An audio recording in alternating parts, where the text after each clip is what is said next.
بسم اللہ الرحمن الرحیم۔ میں کلمہ پڑھ کر کہتا ہوں کہ آج ایک تسبیح پڑھ لیں، کوئی یہ نہیں کہے گا کہ مجھے دولت نہیں ملی۔ 1 کروڑ تو کچھ بھی نہیں، اللہ تو کروڑوں دے گا۔ اس وظیفے کا پورا طریقہ کار کیا ہے یہ آپ نوٹ فرما لیں، کیونکہ میرے بھائیوں جب انسان اللہ سے مانگتا ہے تو جتنا زیادہ اس کا یقین پختہ ہوتا ہے اتنا زیادہ اس کا وظیفہ، اس کے اعمال اثر کرتے ہیں۔ اور میں کئی ویڈیوز میں کہہ چکا ہوں کہ دعا کو ضرور اہمیت دیا کریں۔ دعا ایک ایسا خزانہ ہے، دعا اللہ پاک کی طرف سے ایک ایسی نعمت ہے جو تقدیر کو بدل سکتی ہے، جو نصیب چمکا سکتی ہے۔ کئی دفعہ ایسا ہوتا ہے کہ کچھ چیزیں ہماری قسمت میں نہیں ہوتی تو اللہ پاک ہمیں عطا کرتا ہے، تو دعا کی صورت دعا کے بدلے ہی عطا کرتا ہے۔ تو کافی خواتین کے میسیجز آتے ہیں، کمنٹس آتے ہیں کہ ہم گھر کے کاموں میں مصروف ہوتی ہیں، وظائف جو آپ بتاتے ہیں وہ وظائف کرنے کے لیے ہمارے پاس وقت نہیں ہوتا۔ کچھ وظائف ایسے ہوتے ہیں جو کچھ دنوں پر ہوتے ہیں،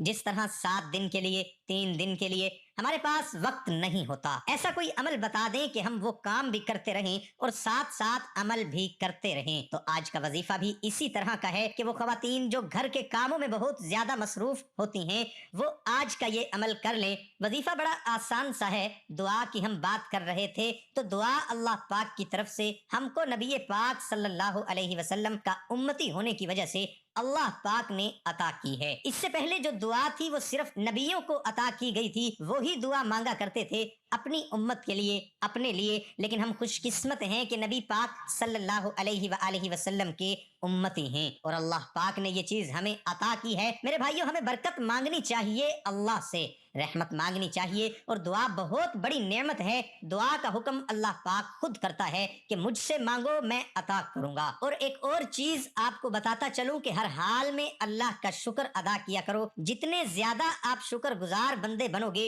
اتنا زیادہ اللہ پاک آپ کو عطا فرمائے گا۔ اللہ پاک کو پکارتے رہو، اللہ پاک سے سوال کرتے رہو، وہ ذات آپ کی دعاؤں کو ضرور قبول کرے گی۔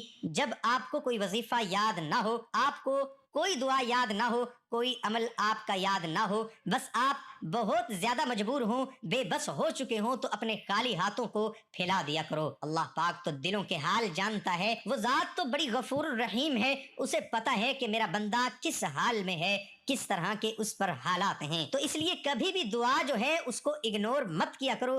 دعا اللہ پاک کی طرف سے ایک بہت بڑی نعمت ہے، تو ہمیں اللہ کا شکر ادا کرنا چاہیے کہ اللہ پاک نے ہمیں یہ نعمت عطا کی ہوئی ہے، اور ہم اپنے اللہ سے مانگیں، اپنے اللہ سے رو کر گڑ گڑا کر مانگے، وہ ذات ہمیں ضرور عطا فرمائے گی۔ تو میرے بھائیوں بات یہ ہو رہی تھی کہ جب ہم اللہ سے مانگتے ہیں تو کچھ دعائیں تو ہماری قبول ہو جاتی ہیں، کچھ دعائیں فوراً قبول نہیں ہوتی۔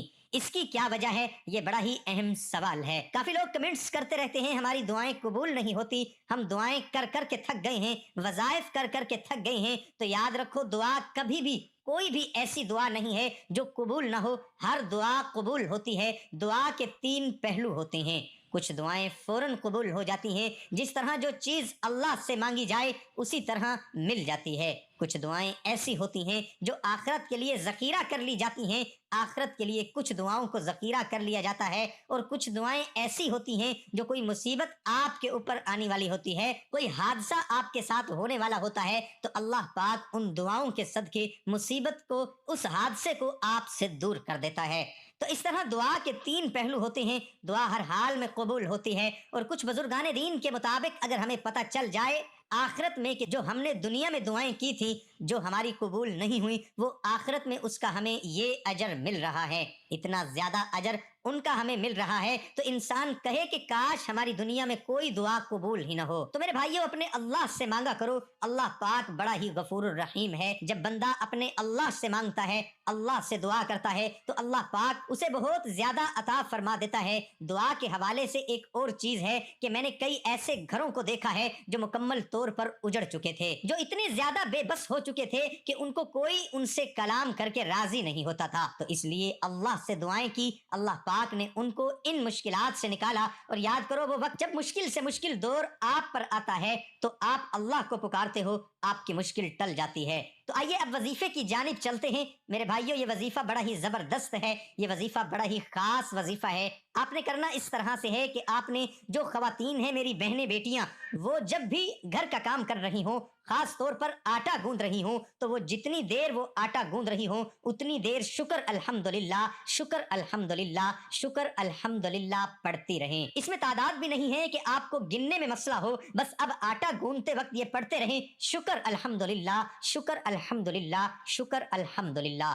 تو انشاءاللہ آپ کی ہر مشکل ختم ہو جائے گی، آپ کے رزق میں، آپ کی روزی میں اضافہ ہو جائے گا، اور اللہ پاک آپ کو بہت زیادہ عطا کر دے گا۔ یہ عمل جو ہے، یہ شکر والے جو الفاظ ہیں، یہ بڑے ہی مجرب ہیں۔ اللہ پاک ہر مشکل کو ختم فرما دیں گے، اور اللہ پاک ایسی جگہ سے عطا فرمائیں گے جس کا آپ نے سوچا بھی نہیں ہوگا۔ میرے اللہ پاک سے دعا ہے کہ اے میرے پاک اللہ، اے میرے غفور الرحیم اللہ، میرے جتنے بھی بھائی بہنیں دوست ہیں ان کی مشکلات کو ختم فرما، ان کی روزی میں بہت زیادہ اضافہ فرما دے، اور ان کو جس طرح کے مسائل کا سامنا ہے میرے اللہ ان کے مسائل کو ختم فرما دے۔ اس وظیفے کو ان تمام لوگوں کے ساتھ شیئر کر دینا جن کے حالات خراب ہوئے ہیں، جو مشکل میں ہیں، تنگ دستی میں زندگی گزار رہے ہیں، تاکہ وہ لوگ اس عمل کو کریں اور اس سے فائدہ حاصل کریں۔ میرے بھائیوں، اپنے مرحومین کے لیے ضرور صدقہ کیا کرو، ان کے لیے ضرور سورۃ الفاتحہ اور سورۃ اخلاص پڑھ کر ان کو بھیجا کرو، کیونکہ ہم نے بھی اس دنیا سے چلے جانا ہے۔ آج کسی کے لیے اچھا کریں گے تو کوئی ہمارے لیے اچھا کرے گا۔ اللہ پاک آپ سب کو بہترین عطا فرمائے، جو آپ کی دلی حاجات ہیں پوری فرمائے۔ دعا ہے کہ اللہ تعالیٰ میرا سنانا اور آپ کا سننا اپنی بارگاہ الہی میں قبول اور منظور فرمائے، آمین ثم آمین۔ ناظرین، کمنٹ باکس میں اللہ تعالیٰ کے 99 ناموں میں سے ایک نام ضرور ٹائپ